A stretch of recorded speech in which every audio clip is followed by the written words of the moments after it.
ભરૂચ લોકસભા બેઠકની 7મી મેના રોજ થનારી ચૂંટણી માટે શુક્રવારના રોજથી જાહેરનામું બહાર પાડવામાં આવશે અને જાહેરનામું બહાર પડતાની સાથે ઉમેદવારી પત્રો ભરવાનું શરૂ થઈ જશે। તે સાથે જ ખરા અર્થમાં હવે ચૂંટણીનો ધમધમાટ વર્તાવા લાગશે।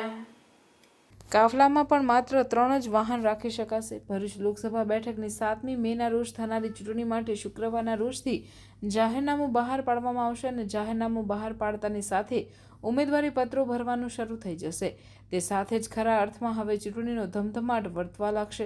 ભરૂચ સહિત ગુજરાતમાં 3જા તબક્કામાં લોકસભાની ચૂંટણી યોજાનાર છે, જે માટે અત્યાર સુધી ભાજપમાંથી વર્તમાન સાંસદ મનસુખભાઈ વસાવા, આપ અને કોંગ્રેસના ગઠબંધન તરફથી આપના ડેડિયાપાડાના ધારાસભ્ય ચૈતર વસાવા, તો ઝઘડિયાના પૂર્વ ધારાસભ્ય છોટુભાઈ વસાવાએ પોતાના પુત્ર દિલીપ વસાવાને ભારત આદિવાસી પાર્ટીમાંથી ચૂંટણી જંગમાં ઉતાર્યો છે, જેઓ બેઠકો સહિત ડોર ટુ ડોર પ્રચારમાં સક્રિય થયા છે, પણ હજુ ઉમેદવારી ફોર્મ ભરવાના બાકી હોવાથી જાહેર પ્રચારનો માહોલ જામ્યો નથી।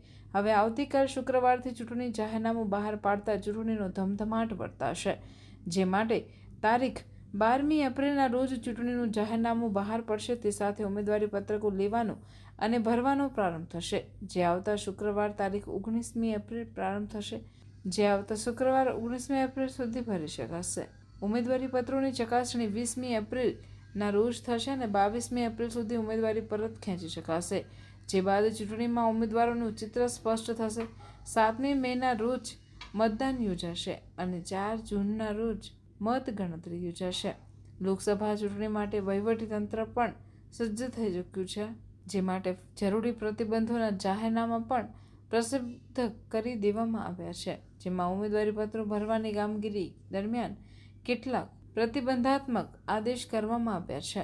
ચૂંટણી અધિકારીની કચેરીના 100 મીટર પરિઘ વિસ્તારમાં ઉમેદવાર કે ઉમેદવારી પત્ર રજૂ કરનાર સહિત વધુમાં વધુ 3 વ્યક્તિઓ સાથે તેઓ તેમની ટીમ સાથે આવતા કાફલાના વાહનોમાં વધુમાં વધુ 3 વાહનો પ્રવેશ કરી શકશે।